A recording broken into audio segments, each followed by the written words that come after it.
Welcome. In front of me is a Samsung Galaxy A56, and today I'll show you a couple tweaks and tricks that you can do on this device. Now, I'll be going very quickly through them as I am recording this the second time. I apparently ran out of storage on my card, so I am a bit annoyed by this. But in any case, let's just jump straight into this, and I'm gonna start off with something a bit different. So let's open up settings and navigate to modes and routes or routines, and in here we can, for instance, select routines. This will be one that I will be focusing more on it, but you can obviously also select modes and just set them up. I find routines a little bit more interesting. So if we click on plus, we can create if and then. So if I arrive at a location, or if I'm connected to network, so I just select network. So if I connect to this network, then I can have something happen. For instance, I can have connections, let's just say mobile data, which I can't. I could select it to be turned off. For some reason I can't do that, so let's just select something like other thing like NFC. So if I arrive at this location, or this when I connect to network, which kind of also implies location, then automatically NFC will be turned off. So as an example, this is the work internet. So if I arrive at work and my phone automatically connects to Wi-Fi, then NFC gets automatically turned off, which just creates a very nice automation, and you can do more with this. Definitely way more and complex things than I'm showing right now. As an example, the way I have it set on my phone is when, for instance, I arrive at home. So I would be picking actually location, but for intensive purposes, you can select either, for instance, the Wi-Fi or place. Both will almost serve the same purpose. Place might be just a little bit better. I'm not sure how the battery consumption will affect it, considering it would be tracking it constantly. So it's really up to you. Wi-Fi might be better. So let's just say if I'm connected to network, so when I arrive home, I'll automatically connect to my network. Then I can have it set so under smart things, it will automatically turn on some kind of lights. And from there, I can also limit it to only do that at a specific time. So once you select this option, for instance, your smart things, you can then choose also the time as an additional option, which would show up. It would show up kind of like it did right here, a condition, or you can actually, I think, select it right here, right? Yep, specific time, so it's right here. So the condition, so if I arrive or if I connect to that network at, let's just say 8:43, whatever, good enough, every day, then automatically this action would be taken. But if I arrive at the same location before that time, that would mean nothing happens. So as an example, if you only want your lights to turn on during like after evening, so when it's getting dark, you select a specific time and you're good to go. And when you arrive at that place during the day, normally nothing will be happening. So it's a pretty nice way to automate a lot of the different things associated with phone, along with also, for instance, smart appliances, which I personally really like to utilize. And I have found this not so long ago, literally today. So I'll be checking this out as I go. But I wanted to share this. And now moving on to the next option, we're gonna navigate to sound and vibration. And in here, we can start off with the sound quality and effects, and then with the adapt sound option, it will be turned off by default, so you want to turn it on. And when you click on the text, it will give you these three options. So we have under 30, 30 to 60, and over 60. This is it refers to the hearing loss that you develop over years, and it tries to accommodate boosting certain frequencies that you would typically lose based on age. But what I like to use this specifically for is to kind of accommodate for different types of earbuds or headphones, as it only works with either earbuds or headphones. You can't set it up without having, for instance, any kind of sound periphery connected. So with that in mind, when you connect your headphones, earbuds, you can go through this and it will start playing different sounds, high pitch, low pitch, through either left or right ear. And from there, you select if you can hear it or not. And the reason I find this very useful is because if you have some kind of poor quality earbuds, as an example, you might not, or these earbuds might not be able to reproduce specific frequencies. Therefore, you won't be able to hear them. And if you select that you can't hear them, the device will now boost those frequencies up to accommodate for what would typically be the hearing loss. But it's now boosting sounds that earbuds can't really struggle to reproduce before. So hopefully now when they get boosted, you can actually hear them. Just because the earbuds were poor quality doesn't mean that if their equalizer is tuned, you might now start to hear them. And obviously this might give you better sound quality from your earbuds. So highly recommend checking that out. Now, moving on, let's now talk about the notifications and the toggles. So in here, typically, let me just move it back to how it's normally set. Typically, you would be have the new kind of One UI 7 notifications and toggles separated. So if you swipe down on your home screen, it automatically opens up notifications, and you can swipe to the left and it will move to the toggles, or you can swipe down from the right side to get the toggles right away. I like the combined option, so we can click on the pencil panel settings and have them set to be combined. And now when you go back, you can see we have both of them together. Another thing that you can do in here is by editing, you can move around the position of these toggles. They are kind of groups, so these circles refer to groups. I cannot move just the brightness and keep the sound in the place that it is. I'll be moving both of them, as you can see. So that's one thing that I can do, organize it so the more important things are easier to access for you, along with, for instance, editing the toggles that we have right here, position of them, along with adding or removing certain toggles altogether. Maybe you just don't find some of them useful, so boom, removed. There we go. And another thing in here, if you start messing around with volume, you can see we by default have volume controls for just media. That would include things like YouTube, music, or so on. And you can click on these three dots and it will show you additional controls. So we're back to the first one being the volume of media. Then we have ringtone volume. And then we have notification volume. And lastly, we have the system, which refers to, for instance, things like keyboard sound when you're typing, or any kind of additional sounds of like opening or closing applications, whatever it is, going back if you have anything like that. So it gives you a little bit more options here. And click on that again. We can also navigate into the settings by clicking on the gear icon, and in here you'll also find AI Assistant volume. So we can have it so AI Assistant is super loud while everything else around your device is, toned down. So you do have the option to control a lot of the different things, as well as having the control, I believe we have somewhere. So we have media volume limit. You can set that up if you're interested. I don't really care for that, but I'm pretty sure if there's some kind of applications playing sound, you can actually also change the volume of these particular applications instead of the overall volume of media. So that's another thing that I can do. Now, moving on to display. In here, we have light and dark mode. I'm gonna start with those in the display section. So you can have it set permanently to specific mode. One benefit of the dark mode is that this is a AMOLED display, so any kind of background that is fully black, like the one right here, in between these more grayish kind of colors, so all around here, these are all fully black backgrounds, and because they are, the pixels there are actually just turned off. So similarly as we did this.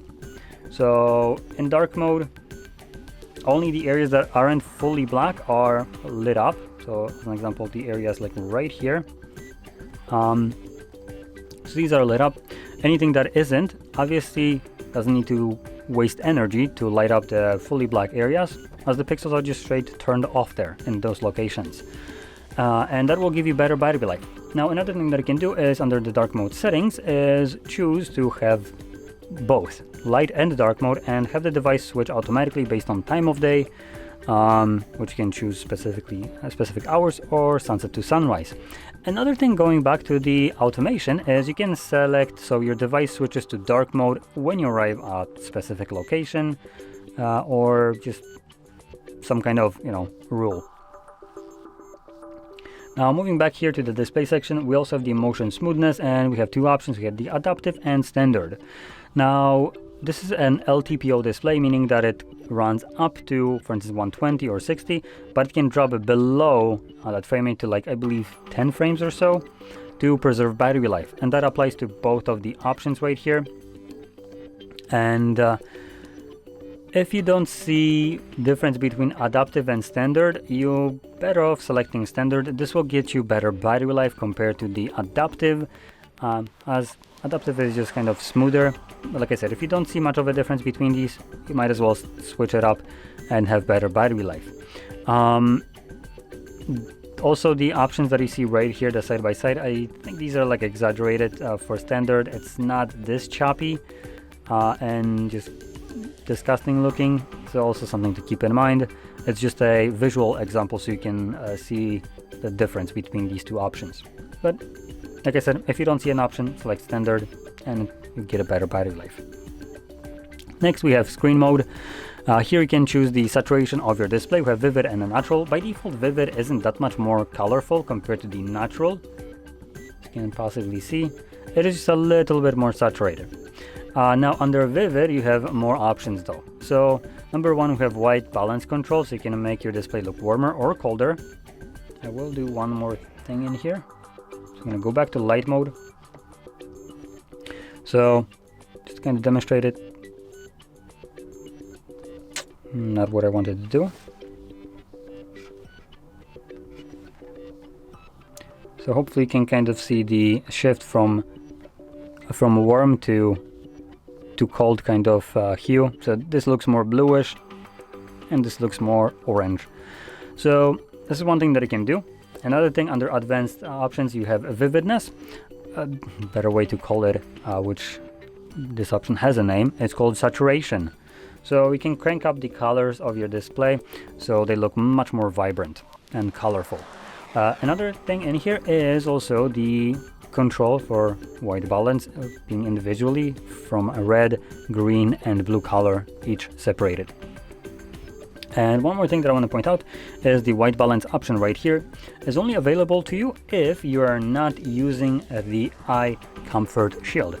This option, when enabled, will try to imitate the screen temperature, so kind of the yellowish, bluish kind of colors, based on the environment that it's in. So with the studio lights that I have right here, or not all of them are studio, I have a lot of warm lights actually. And because of the warm lights, the display here starts to look much more kind of yellowish because of the lights that are around. It's using the camera to see them, and it's detecting that they're warm, so it matches that kind of warm tones on the display itself. If I were to switch them up to blue, it would represent that on the display as well, to match. But because this is now being done automatically, so this option now controls the white balance in here.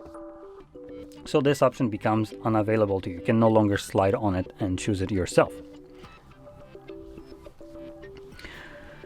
And last two options here will be the edge panel and the navigation bar. Let's start off with the edge panel, which I have already kind of customized. It's right here. Just to kind of showcase this, I can pull it up.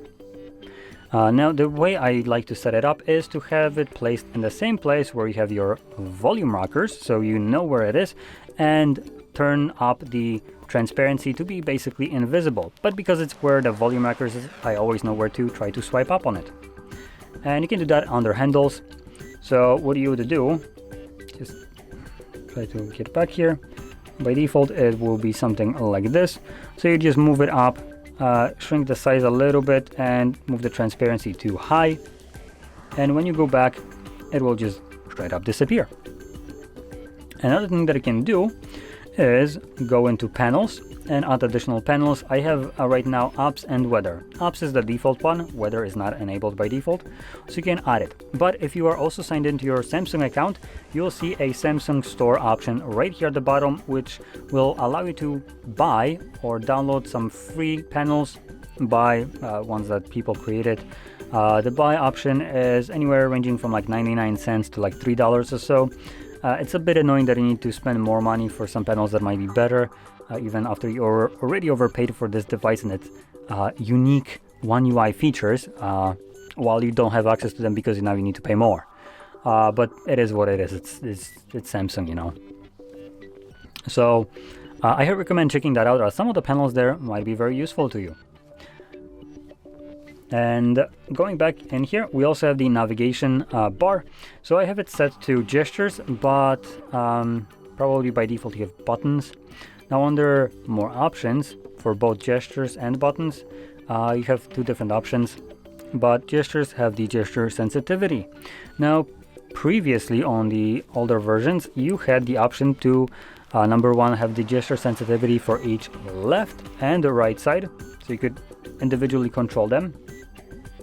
And I am aware that I just pointed left to the right. Let's not talk about that. So you could individually control these. Now, you know, Samsung is taking the Apple route and removing options because you might get confused by more options. So yeah, that's kind of simplified now. But the reason I'm kind of pointing that out is because it doesn't need to be that way. Samsung has an application in their Samsung Store called Good Luck. And just to kind of bring it up, so if you open up Samsung Store, you can search for Good Luck, install that, and when you open it up, let's give it a moment, you can see that starting off, my bar right here is much smaller, more transparent, and doesn't also intrude on the options in here. So when you're swiping through and you have something like text getting here, normally you can see that the text gets cut away by the bar. Even though it's matching the color background to make you feel like it's not doing anything, if you start swiping, you can see that it gets in the way, and it's just annoying and pointless. It's a gesture bar. It doesn't need to be visible at all. Unfortunately, there is no option to hide it fully. Samsung and their infinite wisdom, which previously was the option, but it is no longer. In any case, you can customize it by, under Good Luck, looking for an option called Nav Star.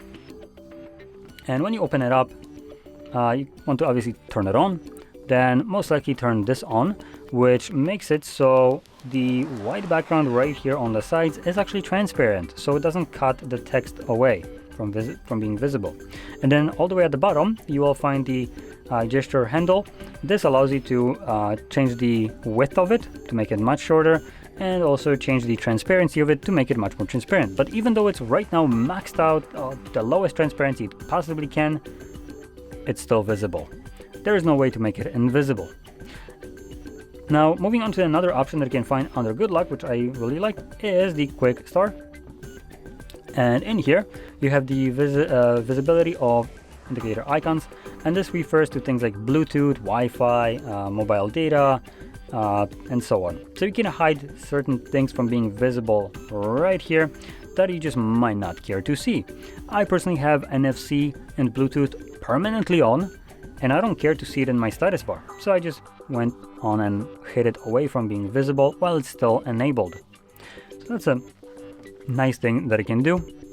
And like I mentioned, this is done through Good Luck, which is a Samsung unique application.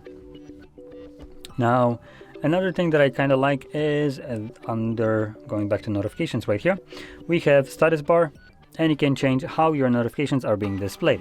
You have the dot, you have the icons, which is the default option, and you have none. Now, right now, for some reason, none and dot do the same thing, which is show nothing, even though I have 4 different notifications visible right now. When I select icons, it's showing them. So not sure what is happening right here. Possibly I just need to receive new notifications for the dot to appear, but I'm just guessing. On my phone, it works just fine. But anyway, this concludes the tweaks and tricks that I want to show you. So if you found this video helpful, don't forget to hit like, subscribe, and thanks for watching.